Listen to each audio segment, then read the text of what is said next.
¿Alguna vez se han preguntado por qué es tan difícil abrir una caja de medicamentos o un frasco, lo que sea? La caja viene con Diorex, si bien nos va, si no viene con ese sello así de doble cartón difícil de abrir.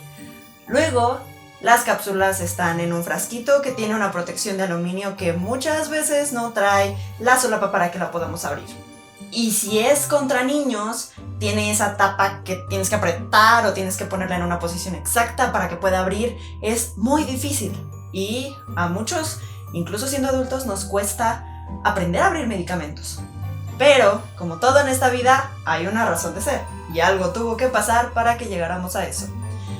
Y aunque proteger de que niños se vayan a intoxicar con medicamentos es una razón muy importante, esa no fue la razón principal. El día de hoy vamos a hablar de los asesinatos de Tylenol.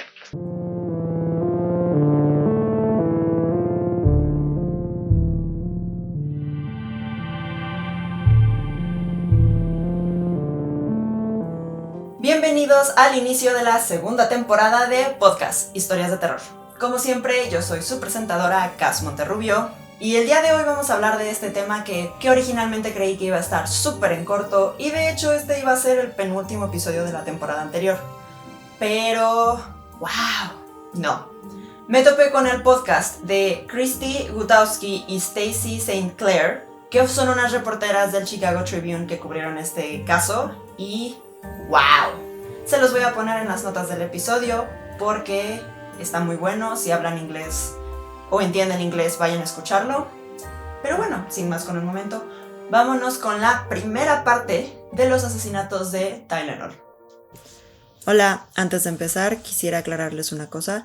Hay dos personajes que se llaman Teresa en esta historia, Teresa, a quien usualmente en los medios se le nombró como Teresa Janes. La vamos a nombrar Terry, porque así fue como yo la encontré en la investigación que hice, pero es Teresa Janes, la víctima de los asesinatos de Tylenol. La otra Teresa es también Teresa Janes, pero es la esposa de Adam Janes. Son cuñadas, básicamente. Eso es todo. Disfruten mucho el episodio. Muchas gracias. Nuestra historia empieza en un suburbio llamado Arlington Heights, que se encuentra a 56 kilómetros del centro de Chicago, con la familia Janis. Adam y Teresa Janis eran una pareja joven que buscaba crecer su familia justo en Arlington Heights. Adam se había mudado desde Polonia de niño y conoció a Teresa en un viaje que hizo de regreso a Polonia, y de ahí los dos regresaron a Estados Unidos. El miércoles 29 de septiembre de 1982, Adam recoge a su hija de 4 años del preescolar. Pasan a la tienda, compran lirios, carne y una botella de analgésicos. Al llegar a la casa, Adam toma 2 pastillas y sale del baño apretándose el pecho. Se está sintiendo mal. Teresa entonces le marca al hermano de Adam, Joe.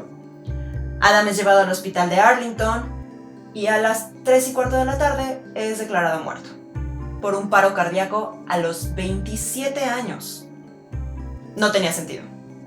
El escuadrón de paramédicos del teniente Chuck Kramer había respondido al llamado, pero ellos sentían que los síntomas eran raros. Cuando lo encontraron estaba vivo, pero tenía los ojos dilatados como muerto, pero respiraba rápidamente.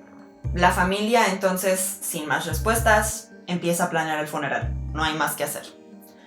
Probablemente estando afligido, el otro hermano de Adam, Stanley, le da dolor de cabeza, así que va al baño, y Joe recuerda cómo Stanley regresa y cae. Tiene espuma en la boca y los ojos le están girando hacia atrás de la cabeza.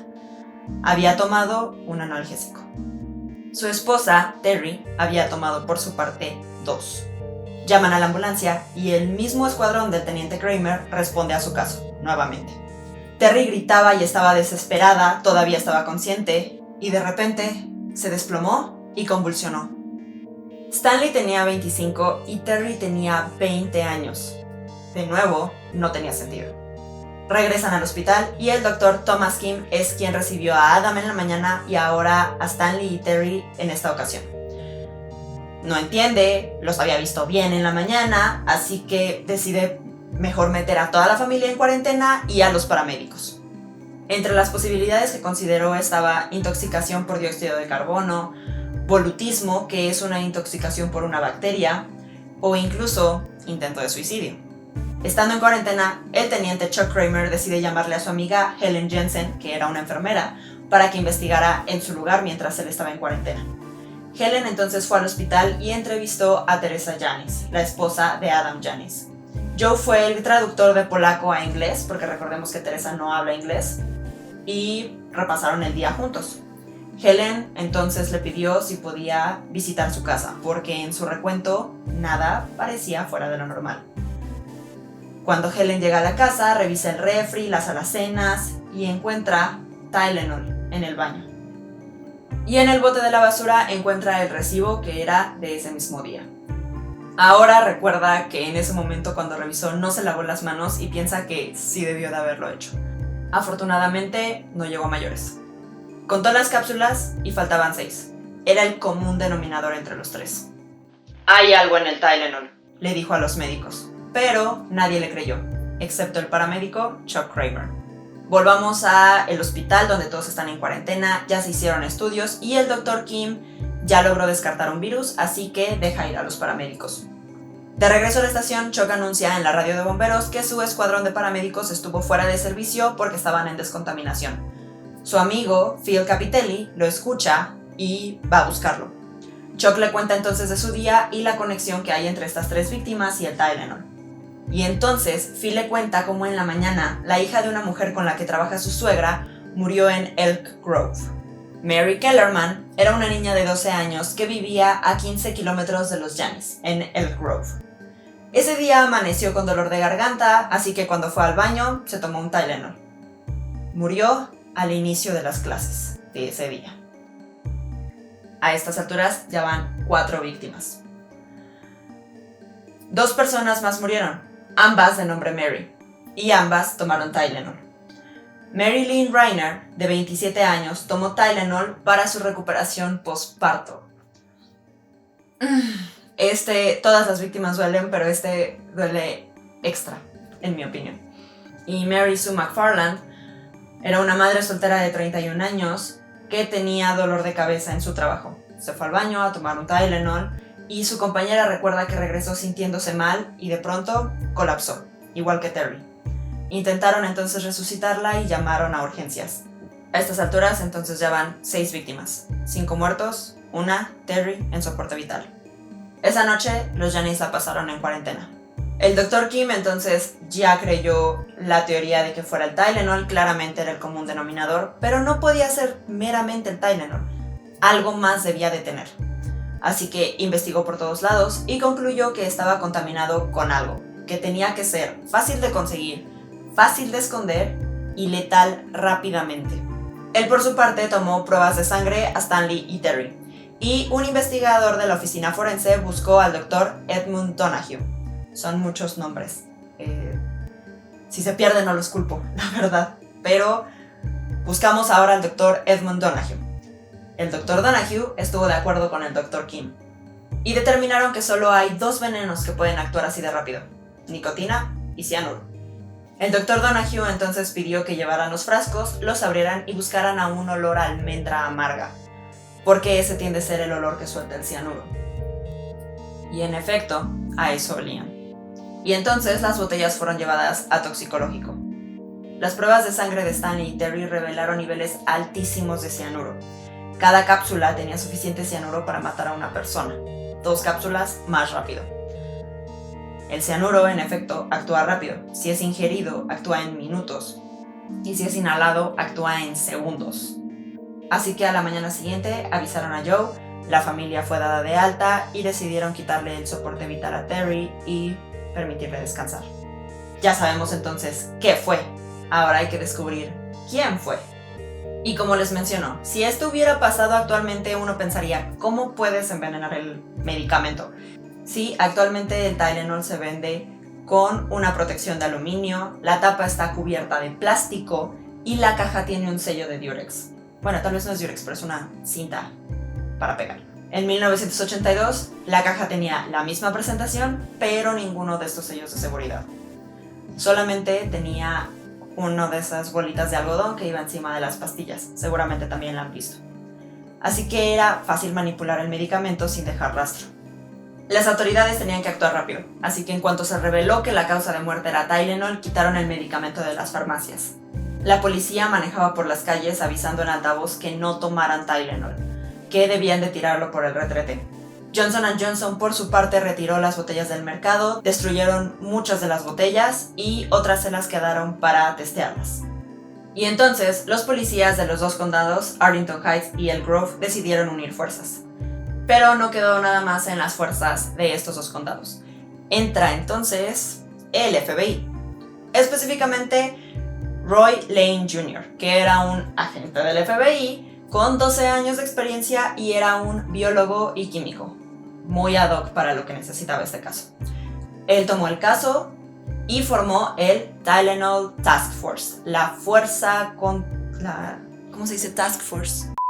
Y entonces formó el Tylenol Task Force, la fuerza de trabajo de Tylenol, digamos así, suena más padre en inglés. Tylenol Task Force, así le vamos a decir. Estaba conformado por el FBI, la Policía Estatal de Illinois, la Policía Local y 5 departamentos policíacos suburbanos. Lo primero que querían descubrir era cómo llegaron 4 botellas envenenadas a las farmacias. La primera teoría era que hubiera sido en el proceso de producción. Las botellas venían de 2 fábricas de 2 estados diferentes, de Filadelfia y de Texas. Así que no era posible porque no sé dónde está Filadelfia, pero uno por acá y el otro por quién sabe dónde. La segunda teoría, que se hubieran cruzado. Se buscó que hubiera habido algún cruce en el transporte, en el empaquetado, en las bodegas. Tampoco lo hubo. Descartado. No había absolutamente nada en común entre estas 4 botellas. La tercera teoría, que las hubieran envenenado en las tiendas. Venían de 3 tiendas diferentes de los suburbios noroeste y oeste del estado. Esta era la teoría más aceptada, y lo que se creyó fue que alguien tomó las botellas, las abrió, metió cristales de cianuro en algunas cápsulas y las regresó. Por cierto, ahora el Tylenol es como esta cápsula comprimida blanca que, no sé, si la partes es como homogénea. Antes era de esas capsulitas de 2 piezas que embonabas y entonces pues no son muy difíciles de abrir. Alguien las abrió, metió los cristales y las cerró. O sea, sí era un trabajito hacer eso en plena farmacia, pero era posible. De nuevo, no hay Durex, no hay aluminio, solo quitas el algodón, sacas algunas cápsulas, las metes. No era imposible. Y esto lo hizo por toda el área de Chicago.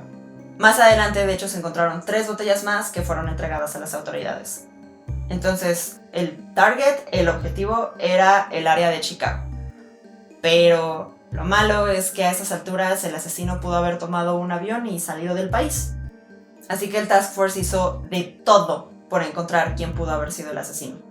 Buscaron entre ex empleados enojados, demandas, clientes insatisfechos, alguien que buscara sacar dinero, extorsionando. Buscaron también alguna conexión extra entre las víctimas, que tal vez hubiera sido uno el target y lo demás hubiera sido colateral, que pudiera ser un familiar de alguna de las víctimas. Buscaron si alguien fue a más de uno de los funerales de las víctimas. Incluso Tylenol, Johnson & Johnson puso la recompensa. No surgió nada. Luego surgió otra víctima. Paula Prince era una sobrecargo de United Airlines y vivía en un edificio de Chicago. El mismo 29 de septiembre, su amiga de hace 15 años, Jean Leavenwood, recibió una carta de Paula en su buzón diciendo que tenía una sorpresa. Llamó a Paula, pero ella no le contestó. Pasó 2 días sin saber de ella y de hecho Paula perdió su siguiente vuelo. No cobró su cheque y ahí fue donde Jean se empezó a preocupar y llamó a su hermana Carol el 1 de octubre de 1982. Se vieron en el apartamento de Paula y cuando abrieron la puerta la encontraron en el piso. Pues imaginen, abres la puerta y al fondo del pasillo se veía a ella, o al fondo del cuarto más bien se veía a Paula. Lo primero que pensaron es que la pudieron haber asesinado. Jean ya iba a entrar y Carol la detuvo porque el asesino podía seguir adentro. Llamaron a la policía y bajaron del edificio. Pero la prensa llegó antes. Si me siguen desde la temporada anterior recordarán el caso de Joanna Yates y mi sección favorita, Medios Metiches. Acá también los medios fueron muy metiches. La prensa llegó antes y los detectives Charlie Ford y Jimmy Gilday, los vamos a mencionar mucho, así que recuerden sus nombres, ellos fueron quienes respondieron al llamado. Recuerdan que el apartamento estaba en orden, pero Paula estaba de espaldas, con su cara hacia la entrada y la cadera y las piernas aún en el baño. O sea, había caído saliendo del baño. Parecía que se estaba como que quitando el maquillaje y sostenía en una mano una botella de Tylenol. La compró el 29 de septiembre en Walgreens. Tomó una sola pastilla. Tenía 35 años. Paula Prince fue la última víctima confirmada. Pero esto generó un problemón en el Tylenol Task Force. Porque a estas alturas ya tenemos muertes en 3 lugares diferentes de Chicago. Ella murió en la ciudad, no en un suburbio. Y estos policías, Charlie Ford y Jimmy Gilday, ellos estaban acostumbrados a ver asesinatos a diario. Imagínense Chicago PD, algo así. Pero entonces, por eso mismo de que ella la mataron en la ciudad, al Chicago PD se le pidió unirse al Task Force. Y como que no querían compartir. Ya saben, estas guerras de territorio que finalmente siempre complican los casos. Ellos como que no querían compartir, pero porque era un roce que precedía al caso. Los demás departamentos no confiaban en ellos. Y con buena razón, la verdad. Porque, ¿recuerdan el episodio de Al Capone? Pues también, aquí vamos, esto es un crossover, lo estamos mencionando un poquito ahorita. ¿Recuerdan que la policía era súper corrupta? Pues el FBI fue quien destapó la corrupción en la policía de Chicago. Entonces la policía de Chicago creía que el FBI creía que todos ellos eran corruptos, aunque ya habían pasado años de esto. Sentían que el FBI también se guardaba información y no tenían la experiencia necesaria. Esto dicho por los mismísimos Gilday y Ford. Y al poco tiempo, nadie se soportaba. Alguien del Task Force lo nombró como muchos cocineros en la cocina. Cada uno quería resolver lo que pasó en su propia jurisdicción, todos tenían opiniones de todos, y luego esto empeoró cuando el FBI plantó una historia, porque jugar limpio así que muy limpio, no lo hicieron. Plantaron una historia con un columnista del Chicago Tribune sobre Mary Kellerman, la niña de 12 años, donde dieron la dirección de la casa de los papás, la dirección de la tumba, en una esperanza de que el asesino visitara estas 2 ubicaciones. Eso es jugar muy sucio, la verdad. Pero no me sorprende del FBI. Cuando esto pasó, la policía de Elk Grove no fue consultada, y entonces se culparon entre FBI, estatales, federales, todos estaban echando la bolita. Perdón, federales son el FBI, va de nuevo. Entre FBI, locales, estatales, todos estaban pasando la bolita. El FBI se disculpó, pero la confianza ya había sido quebrantada. Y la verdad, el Tribune también quedó súper mal parado por plantar la historia. Hasta ahora esto está siendo un desastre, por estas guerras territoriales que pasan muy seguido en estos casos tan grandes, pero nadie tiene ninguna pista, nadie está llegando a nada, todos están trabajando a su propio beneficio, así que Ford y Gilday decidieron dejar de ir a las reuniones del Task Force y la policía de Chicago puso a su propia línea informativa. Ellos sentían que todo esto era inútil. Pero, una semana después de las muertes, Johnson & Johnson recibió una carta. Finalmente abrió luz sobre el caso. El 6 de octubre de 1982, una carta llegó por correo normal a las oficinas de Johnson & Johnson. Estaba dirigida a McNeil Consumer Products, que era la marca madre de Tylenol. Entonces, al llegar, es mandada a Pensilvania y el empleado que la abre ve una carta escrita a mano de una sola página, con letras mayúsculas y levemente inclinadas hacia la derecha. La carta decía: como pueden ver, es fácil colocar cianuro, tanto de potasio como de sodio, en cápsulas que se encuentran en los estantes de las tiendas. Y como el cianuro está dentro de la gelatina, es fácil hacer que los compradores se traguen la píldora amarga. Otra belleza es que el cianuro actúa rápidamente. Se necesita muy poco y no da tiempo de un antídoto. Si no le importa la publicidad de estas pequeñas cápsulas, no haga nada. Hasta ahora, he gastado menos de $50 y me lleva menos de 10 minutos por botella. El siguiente párrafo hablaba sobre a dónde transferir el dinero.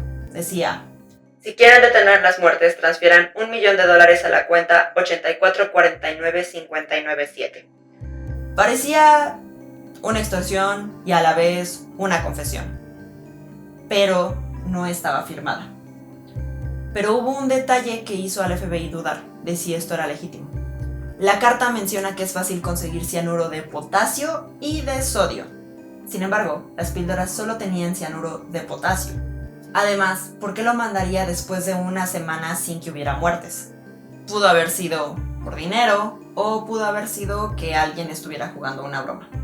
Y entonces, Roy Lane Jr., a quien ya mencionamos anteriormente, que fue quien lidera el Task Force, y Jeremy Margolis, que fue un asistente fiscal de distrito, analizaron la carta. El número de cuenta que venía mencionado era de una agencia de viajes llamada Lakeside Travels, y este número de cuenta tenía una identificación postal, que es un registro postal único de 7 dígitos para empresas. Este número también era de Lakeside Rivers.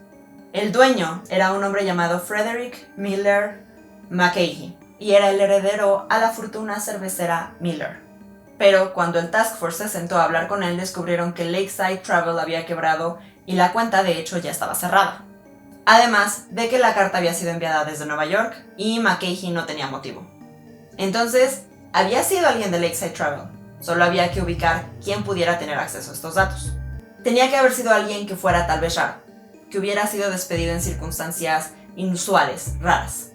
Por primera vez entonces el FBI usó una técnica llamada perfil criminal.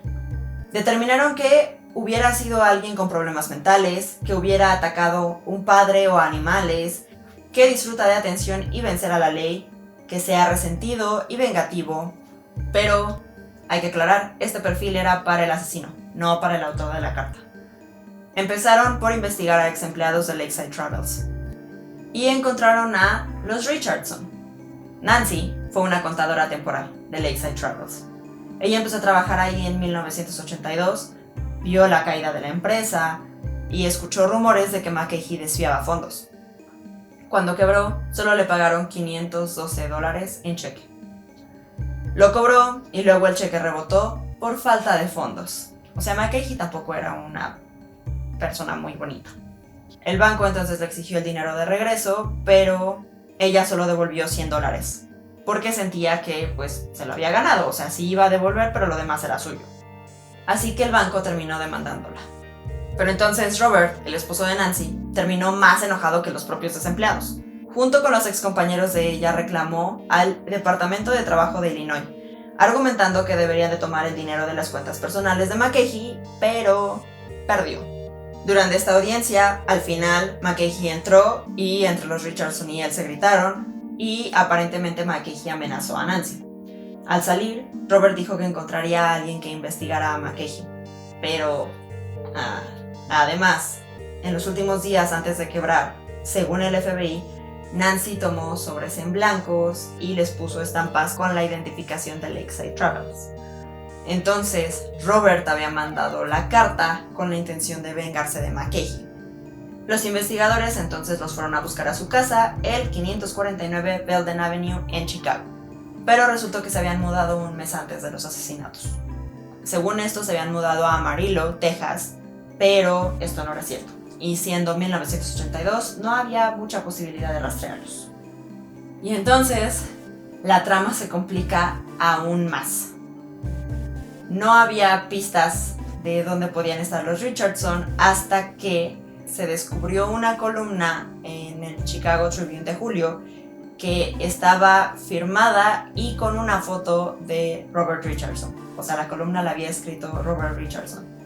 De ahí lograron conseguir una foto de su esposa Nancy y crearon pósters de Se Busca y los pusieron por todo el país.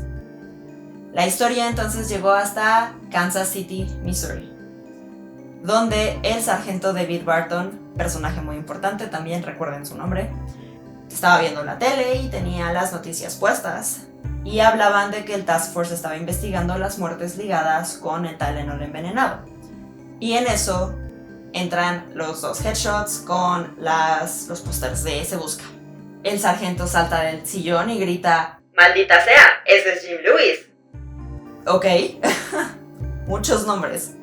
El sargento David Barton sabía mucho, pero muchísimo sobre James William Lewis. Es más, un año antes hasta había tenido una orden de arresto en su contra.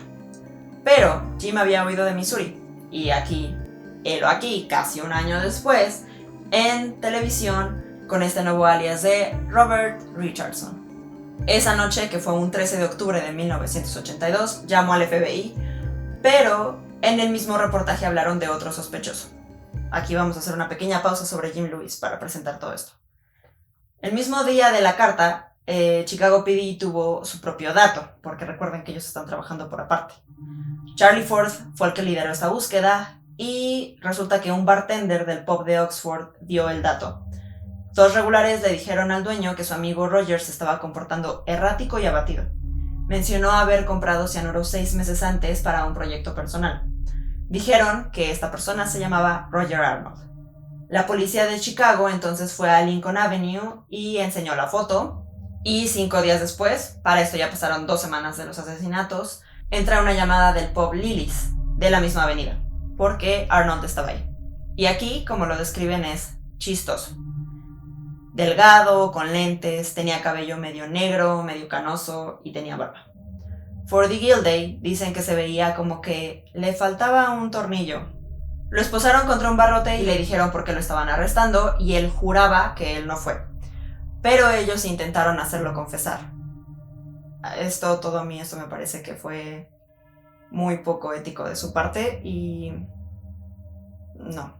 Aprendieron de él y, para hacerles el cuento corto, ellos creían que no era capaz de matar con un arma, pero chance con envenenamiento sí, porque lo notaban resentido. O sea, todo esto muy subjetivo de parte de Ford y Gilday, la neta. Pero hay que aceptar que sus antecedentes no le ayudaban. Arnold trabajaba en Jewel Foods, donde se vendieron algunas de las botellas manipuladas. Pero él trabajaba en el área de bodegas. Pero un gerente dijo que Arnold estaba enojado y hablaba de aventar ácido a la gente o envenenarlos. Trabajaba con el papá de Mary Rayner, la que era mamá nueva y falleció en su recuperación postparto, y ocasionalmente comían juntos. Visitó a su entonces esposa en un hospital psiquiátrico enfrente de donde Mary Rayner compró el Tylenol y admitió haber comprado cianuro, pero aseguró haberse deshecho de él meses antes de las muertes. Nada pintaba bien, pero todo esto era evidencia circunstancial. Ford y Gilday entonces revisaron su casa junto con él porque necesitaban más pruebas. Encontraron químicos, frascos, un libro que explicaba cómo hacer cianuro, que se llamaba Poor Man's James Bond, un boleto de avión a Tailandia de ida, sin regreso, 4 pistolas y un rifle. Pero ¿cuál hubiera sido el motivo? Según Ford, estaba loco. Eso es todo. Creo que he escuchado y visto suficientes casos para saber que eso no es un suficiente motivo si no hay sustento. Y entonces decidieron que lo iban a consentir, iban a jugar policía bueno y policía malo para que confesara. Ya habían sido policía malo y ahora hay que ser policía bueno. Planearon seguir interrogándolo al siguiente día, pero ahí cambió todo. Se corrió la voz y todo el Task Force ya estaba ahí. Todos los departamentos de policía estaban ahí. Arnold terminó hablando con decenas de personas y para cuando Ford y Gilday quisieron hablar con él, ya había pedido un abogado. Ford culpa de hecho al Task Force de entorpecer el caso y juró que Roger Arnold fue el asesino de Tylenol hasta el día de su muerte. Como todo esto era circunstancial, lo único que pudieron hacer fue arrestarlo por falta de registro de un arma y una agresión en un bar. Entonces fue arrestado, fue llevado a juicio y el día de su audiencia dijo que le gustaría estar, entre comillas, involucrado en el homicidio de quien le mandó a la policía. No era una persona agradable, pero esto era circunstancial.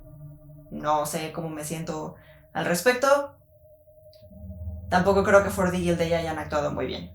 No me gustó cómo actuaron. Pero bueno, por ahora hasta ahí llegamos con Roger Arnold. ¿Recuerdan a Jim Lewis? Hablemos un poquito sobre él y su pasado. Las tarjetas de crédito fueron creadas en los 50s y para los 80s estaban en su mayor auge. Para esa época, el sargento David Barton ya estaba familiarizado con el fraude de tarjeta de crédito en Kansas City. El sargento David Barton fue quien dijo: "Por Dios santo, ese es Jim Lewis", por si ya se les olvidó quién es. Pero había alguien con un modus operandi muy específico que llamó su atención. En lugar de sacar la tarjeta del buzón de la víctima, esta persona aplicaba para tarjetas a nombre de la víctima y pedía que las mandaran a direcciones diferentes. Y entonces montaba un buzón falso que no era realmente de ninguna casa. Así que decidieron contactarse con el servicio de inspección postal. Pero si en este ínter el criminal se daba cuenta de lo que estaba pasando, los buzones simplemente desaparecían. Pero si el cartero no lo notaba y las cartas seguían llegando, pues el fraude seguía. Barton entonces mandó vigilancia 24/7 en Swartz Road, Kansas City. Y un día notaron que después de recibir el correo, un hombre puso el buzón en una camioneta. Tomaron entonces fotos de esto y al revelarlas, Barton descubrió al criminal, que era nada más y nada menos que Jim Lewis. Esto ocurrió un año antes de los asesinatos de Tylenol. ¿Qué fue lo que descubrieron de Jim Lewis? ¿Qué era lo que hacía antes de este fraude postal? Tenía un negocio de impuestos, era un contador. Y se había hecho de muchos amigos y muchos enemigos. Barton entonces se unió al inspector postal de Kansas City, Rich Schoenberger, y ellos estaban investigando principalmente fraudes postales.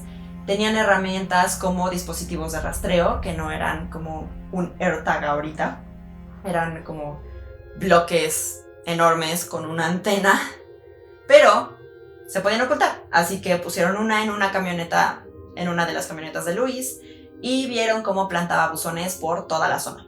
Hasta incluso iba a la biblioteca a investigar en los directorios. Y entonces, con esta evidencia, consiguieron una orden de cateo. En diciembre de 1981, no estaba en casa, pero su esposa sí. Lo llamaron a volver y comenzaron el cateo. Tenía directorios por toda la casa. Barton cuenta que estaba apilado, tapizado de directorios. E instrucciones para cometer fraudes postales, de viajes, de identidad. Lo que se te ocurre, él lo tenía. Obviamente él en ese momento dijo que lo estaban incriminando. Los fraudes eran de más de $17,000, que son aproximadamente $50,000 actuales. Y las autoridades de hecho dicen que había evidencia de que estaba intentando expandir su negocio a otros estados. Pero para cuando lo fueron a arrestar, había huido. Y le perdieron el rastro hasta que vieron su carota en la tele por los asesinatos de Tylenol. Entonces, volvamos a la noche de la llamada. Barton le dice al FBI lo que sabía hasta el momento en que Lewis huye de Kansas City. Lo llevan a Chicago a conocer al Task Force y entonces lleva toda la información y evidencia que tenía. Dice que en ese momento en un asiento al lado de él en el avión, porque eso se podía en ese momento y no quería perder el rastro de todos esos documentos. Pero dice que al llegar había más prensa que policías. Medios metiches, de nuevo. Y entonces entre Task Force y Barton unen información y descubren decenas de aliases. Pero decenas. Robert Richardson, Robert Johnson, David Woods, John Wilson, por nombrarles algunos. Y en eso Barton se da cuenta de que resulta que la policía de Kansas ya se había topado con Lewis antes, en 1978. Vamos de nuevo un poquito para atrás. En ese año, un hombre mayor llamado Raymond West había desaparecido. Jim Lewis era su contador. ¿Recuerdan que era contador antes de hacer fraude postal? Cuando la policía se entera que desaparece, hablan con Lewis y su historia cambiaba constantemente. Además de que cuando fueron a casa de West a cuando regresaron, las cosas estaban movidas y se supone que nadie había entrado. Cuando originalmente fueron, su cama estaba como deshecha, como que empezó su día, y cuando regresaron hasta había como una carta en la puerta que decía así de: me fui de vacaciones, favor de contactar a mi amigo Jim Lewis. Qué conveniente, ¿no? Además, se había cobrado un cheque por $5,000, más o menos al mismo tiempo de su desaparición, a nombre de Jim Lewis, obviamente. Pero Raymond West nunca retiraba más de $100 sin avisar a su banco. Y la última persona con la que había hablado antes de desaparecer fue su amiga Cammy, a quien le dijo que su contador pasaba mucho tiempo en su casa, que le parecía raro. Esa noche se perdió el rastro de él, más o menos a las 7:30 de la tarde. 3 semanas después, las autoridades vuelven a revisar la casa y entonces notan sangre ¿Cómo no notaron eso de entrada? No tengo idea, no mencionan que la encontraron en la cama y es como, ¿cómo no viste sangre en la cama? Pero bueno, yo no estuve ahí, yo no existía en 1978. Notan sangre, siguen el pequeño rastro de sangre y entonces encuentran el cuerpo de Raymond West en el ático. Esto que les acabo de contar es una versión súper mega resumida de la parte de Raymond West. En el podcast lo cuentan a mucho mayor detalle porque si no, esto se va a hacer de 10 partes y voy a terminar diciendo palabra por palabra lo que dicen las reporteras, cosa que no debe de ser. Así que básicamente esa es la conexión que tenía con Raymond West, esa es la conexión que había de la policía de Kansas con Jim Lewis antes de que Barton siquiera lo conociera. Pero hay que irnos un poquitito más atrás para conocer a Jim Lewis, porque este es un caso de naturaleza versus crianza, nature versus nurture, y creo que es un poquito de las dos. Nació en 1946 en Memphis, Tennessee. Venía de una familia pobre, era el menor de 7 hermanos, y su nombre real era Theodore Elmer Wilson. Recuerden que en alguno de sus aliases era John Wilson, entonces usó su apellido de nacimiento. Su padre los abandonó cuando era bebé y se mudaron entonces a Missouri con su madre, quien después también los abandonó. Nurture, crianza, no fue una muy bonita crianza. Fue adoptado a los 2 años por Floyd y Charlotte Lewis y entonces lo renombraron James Lewis. Vivían en una granja, su padre muere a los 12 años y su madre se vuelve a casar. Hasta ahí parece que ya todo bien. No hay mucha información de cómo fue la vida con su madre adoptiva y padrastro, pero parece que tuvo una crianza decente, excepto por los primeros años, que sí estuvieron muy feos. Pero a los 19 años desapareció por 2 días. Lo encontraron en un estanque y se cree que estaba intentando ahogarse. Al volver a su casa, exige que le den el arma de su padrastro, pero cuando no se la dio, le rompió las costillas a su padrastro y lo amenazó con un hacha. Naturaleza. Esta es la parte de la naturaleza. Fue internado en el Missouri State Hospital y negó el ataque y las autolaceraciones y dijo que eran ellos intentando evitar que lo draftearan para la guerra de Vietnam. Ok. En sus 20s se mudó a Kansas City y entra a la universidad. En la universidad no le iba bien, no era su fuerte, pero ahí conoce a Leanne Miller en 1968. Y a menos de un año después se casan. La familia de ella era el completo opuesto de la de él. Eran súper unidos, ella era una hija de familia, y entonces cuando se casan les regalan una casa. Y en 1969 nace su hija Toni. Toni tenía síndrome de Down y un defecto en el corazón. La tuvieron entonces que operar, pero sobrevivió. Jim y Leanne entonces se volvieron muy activos en un grupo de apoyo para padres con niños con síndrome de Down.